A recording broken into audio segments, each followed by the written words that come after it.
पन्नों में कुछ गाथाएं ऐसी दर्ज है जिन्हें सुनकर आज भी खून उबाल मारता है और दिल गर्व से भर उठता है।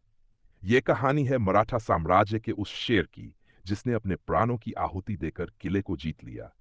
यह कहानी है छत्रपति शिवाजी महाराज और तानाजी मालुसरे के सिंगड़ युद्ध की। तो वीडियो शुरू करने से पहले चैनल को सब्सक्राइब कर लीजिए, लाइक और शेयर जरूर कीजिए, क्योंकि आगे भी हम आपके लिए ऐसी ही वीरता भरी गाथाएं लाते रहेंगे। 17वीं शताब्दी का भारत। दिल्ली की गद्दी पर औरंगजेब बैठा था, जिसने अपनी सत्ता को पूरे हिंदुस्तान पर फैलाने का प्रण लिया था।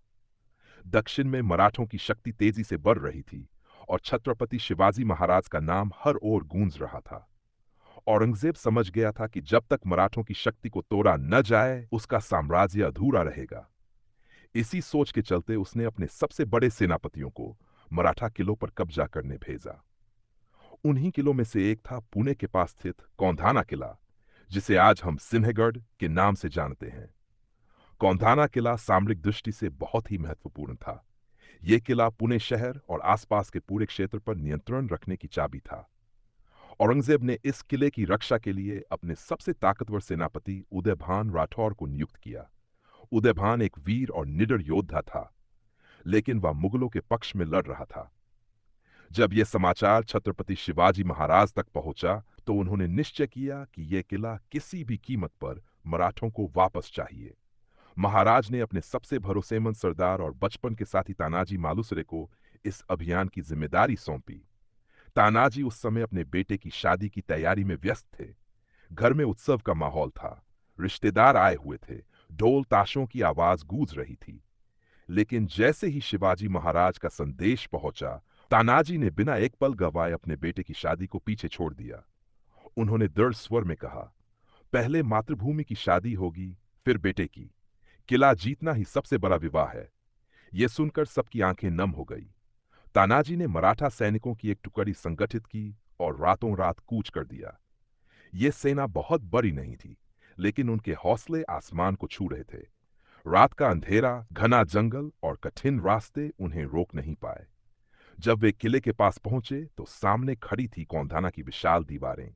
इतनी ऊंची और मजबूत कि सीधी चढ़ाई असंभव लगती थी। लेकिन तानाजी ने हार मानना नहीं सीखा था। उन्होंने एक अद्भुत योजना बनाई। अपने साथ लाए गए एक विशालकाय घोड़पड़ की मदद से उन्होंने रस्सी किले की दीवार पर चढ़ा दी। घोड़पड़ की पीठ पर रस्सी बांधी गई और उसने अपने मजबूत पंजों से किले की दीवार को पकड़कर ऊपर चढ़ाई की। फिर मराठा सैनिक एक एक कर उस रस्सी के सहारे ऊपर चढ़ने लगे। चांदनी रात में यह दृश्य अत्यंत रोमांचक था। नीचे गहरी खाई, ऊपर दुश्मनों का किला और बीच में अपने प्राणों की बाजी लगाते मराठा योद्धा। धीरे धीरे सैकड़ों मराठा सैनिक किले के भीतर पहुंच गए। लेकिन जैसे ही उन्होंने भीतर कदम रखा, दुश्मनों को भनक लग गई। चारों ओर नगाड़े बजने लगे, मशालें जल उठीं और उदयभान के सैनिक तलवारें लिए उनकी ओर दौड़े। एक ही पल में किले का शांत वातावरण रणभूमि में बदल गया। तानाजी ने जोरदार हुंकार भरी और तलवार लहराते हुए दुश्मनों पर टूट पड़े। मराठा सैनिकों ने भी अपनी पूरी ताकत झोंक दी। हर ओर खून की नदियां बहने लगीं। तलवारों की टकराहट से आकाश गूंज उठा और किले की दीवारें रणघोष से थर्रा उठीं।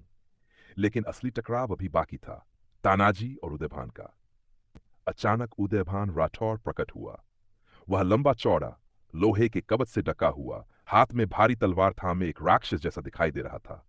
उसकी आंखों में क्रोध और चुनौती की ज्वाला थी।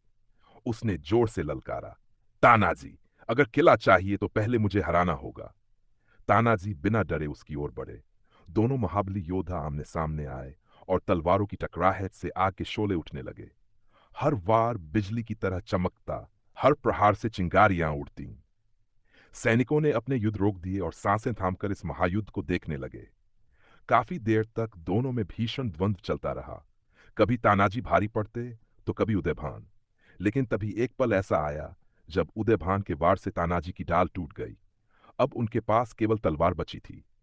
मगर तानाजी हार मानने वाले नहीं थे। उन्होंने बचे हुए साहस और शक्ति को समेटकर कहा, ढाल गिरी तो क्या हुआ, अब किला और प्राण दोनों तलवार की धार पर रख दिए हैं। तानाजी ने अपने आखिरी दम तक लड़ाई लड़ी। उनके शरीर पर गहरे घाव हो गए, खून बह रहा था, लेकिन उनकी आंखों में केवल विजय की ज्वाला थी। अंततः उन्होंने उदयभान को घातक चोट दी, लेकिन उसी समय वे स्वयं भी गंभीर रूप से घायल होकर धरती पर गिर पड़े। मराठा सैनिकों ने जैसे ही अपने सेनापति को गिरते देखा, उनका जोश और दोगुना हो गया। उन्होंने गर्ज कर दुश्मनों पर धावा बोला और देखते ही देखते पूरा किला मराठों के कब्जे में आ गया। सुबह की पहली किरण जब कौंधाना किले पर पड़ी, तो वहां भगवा ध्वज लहरा रहा था, लेकिन उस ध्वज की कीमत बहुत भारी थी।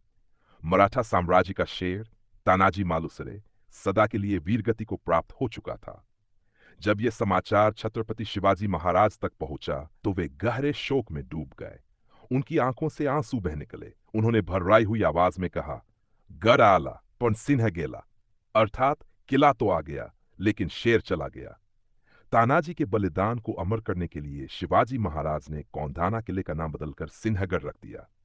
आज भी यह किला उस वीर शेर की शहादत का प्रतीक बनकर खड़ा है, जिसने अपनी मातृभूमि के लिए अपना सर्वस्व न्योछावर कर दिया। दोस्तों, तानाजी की यह गाथा हमें सिखाती है कि सच्चा देशभक्त अपने परिवार और सुख सुविधाओं से ऊपर उठकर राष्ट्र को सर्वोपरि मानता है। अगर आपको यह कहानी प्रेरणादायक लगी हो, तो इस वीडियो को लाइक जरूर करें, अपने दोस्तों के साथ शेयर करें और चैनल को सब्सक्राइब करना न भूलें, क्योंकि हम आपके लिए ऐसी ही ऐतिहासिक और वीरता भरी गाथाएं आगे भी लाते रहेंगे।